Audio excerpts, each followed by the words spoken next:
Viewers, welcome to my new mini vlog. আশা করব সবাই ভীষণ ভালো আছেন। আমিও চলে এসেছি অনেকদিন পর একটা ছোট্ট মিনি ব্লগ নিয়ে।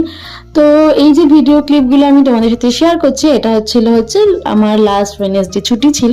তো সেদিনে আমি কিছু কিছু ভিডিও রেখে দিয়েছিলাম তোমাদের সাথে শেয়ার করবো বলে।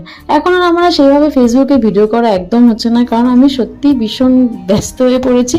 চারিদিকের অনেক কাজ, তারপরে মানুষের তো অনেক রকম সমস্যা, যেটা শেষ হয় না, সমস্যা নতুন করে তৈরি হয়, একটা শেষ হবে তো আরেকটা চলে আসে অটোমেটিক্যালি। তো আমি আজকে এই ভিডিওটা শেয়ার করছি, তার কিছু কিছু কারণ আছে যেটা আমার মনে হয় একটু বলাটা দরকার। সেটা হলো আমাকে না অনেকে মেসেঞ্জারে মেসেজ করে যে কিরে তুই তো অনেক ব্যস্ত হয়ে গেছিস, কিরে তুই কত টাকা ইনকাম করছিস মাসে, কিরে তুই তো এখন ভিডিও করছিস, তাহলে নিশ্চয়ই এখন অনেক টাকা পাস ওই ভিডিওগুলোর থেকে। তারপরে আরো অনেক রকম, যে তুই চাকরিও করছিস আবার ভিডিও